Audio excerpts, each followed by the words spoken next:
Puisque l'approche scientifique ne permet pas de trancher la question, il faut se tourner vers d'autres indices pour trouver la réponse.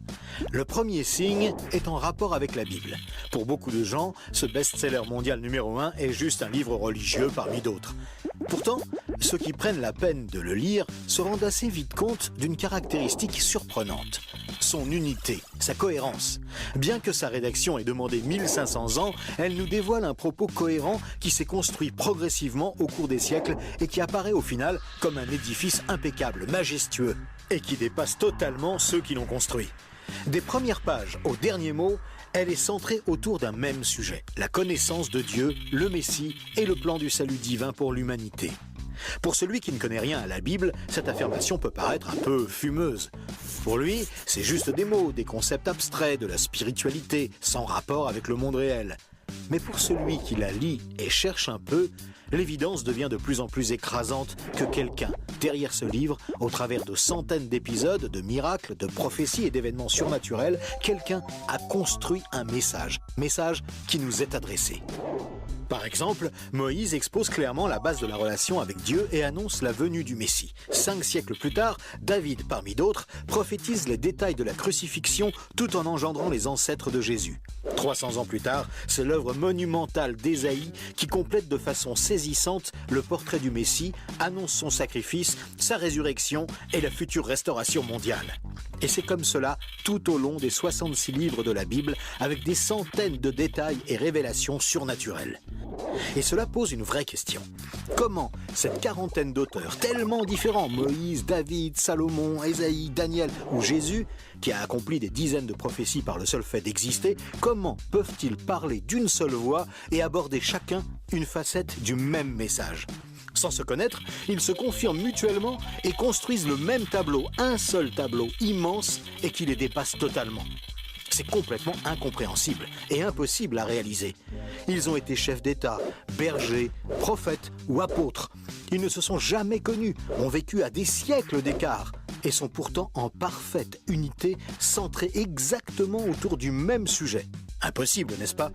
Et c'est un cas totalement unique.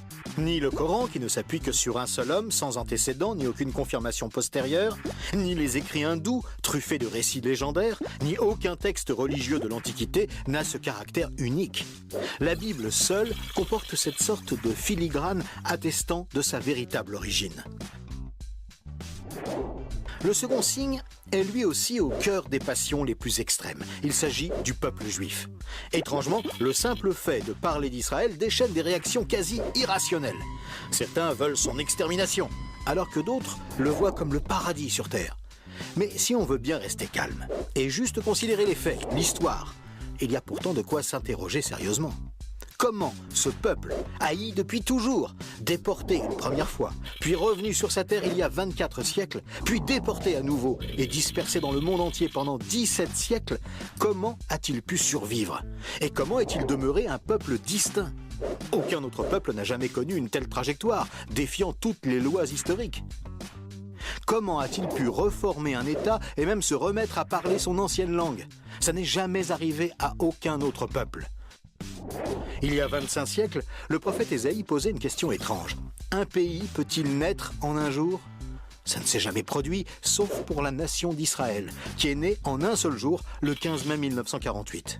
Et cela, à peine 3 ans après la fin de la guerre et la solution finale mise sur pied par Hitler pour les exterminer. Et ce n'est pas tout. Le lendemain, Israël était attaqué par les armées de 4 pays arabes supérieurs en nombre et en armement, et il a pourtant gagné la guerre. Des soldats ont même raconté avoir assisté à des interventions surnaturelles. Étrange, non? Par la suite, malgré le rideau de fer, des milliers ont émigré de l'ex-URSS, accomplissant une antique prophétie qui mentionnait le retour des Juifs depuis le pays du Nord. Si on considère sa contribution à la science, les Juifs ont remporté 20% des prix Nobel, alors qu'ils ne sont que 0,2% de la population mondiale. Comment est-ce possible? 150 ans avant, ce n'était qu'un pays désolé, entièrement livré à la mauvaise herbe. Et aujourd'hui, on en parle comme d'un miracle d'agriculture. Ésaïe avait prédit que même le désert refleurirait. Et on trouve aujourd'hui des cultures jusque dans le Negev. Interrogé par le roi de Prusse, Frédéric II, qui lui demandait une preuve de l'existence de Dieu, son chapelain lui avait répondu « Les Juifs, sire, les Juifs ». Et d'où vient la première religion mondiale? De Jésus, un juif, dont l'enseignement, la mort et la résurrection continuent à impacter en profondeur la société humaine. Évidemment, ce peuple est loin d'être un modèle, et il a souvent sombré dans la corruption. Mais la Bible déclare que Dieu en a fait un signe parmi les nations. Qui pourrait dire le contraire ? Pour terminer ce bref survol, une considération d'ordre moral. Encore un sujet tabou et pourtant... La Bible présente le bien et le mal comme des valeurs absolues, des valeurs extérieures à l'homme, qui les perçoit cependant par le moyen de sa conscience. Au contraire, la vision matérialiste de l'homme affirme que le bien et le mal sont des notions culturelles, relatives, résultant d'un long processus évolutif de l'être humain. Pourtant, tout le monde considère certaines valeurs morales comme supérieures à tout le reste. Par exemple, violer une petite fille, massacrer des bébés, commettre un génocide ou laisser quelqu'un mourir de faim sont considérés comme cruels et inacceptables. Même si certains tortionnaires ont affirmé qu'ils n'y voyaient rien d'immoral, nous pensons qu'ils n'avaient pas le droit de faire ça. Mais pourquoi le pensons-nous ? Pourquoi pensons-nous que certains préceptes moraux sont supérieurs ? D'où vient ce sentiment qu'il existe, en dehors de nous, des normes morales supérieures, des normes indépendantes de nous, puisque nous nous sentons nous-mêmes jugés par ces exigences morales ? Étrange, non ? Nous avons parfaitement conscience d'être imparfaits. Nous pensons que l'humanité est détraquée, mais par rapport à quoi ? Ce sentiment de culpabilité contredit d'ailleurs la théorie de l'évolution et son hypothétique lutte pour la survie. Et pourquoi l'homme aspire-t-il au merveilleux, au paradis, quelle que soit sa culture ? D'où vient ce sentiment intérieur qui fait exactement écho au récit biblique ? Cette conscience, issue de nulle part et en parfait accord avec la Bible, constitue encore un autre signe tangible, bien difficile à nier.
pas découragé. Oh, oh, oh.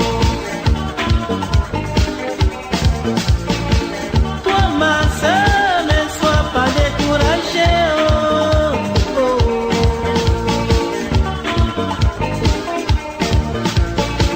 Depuis ta conversation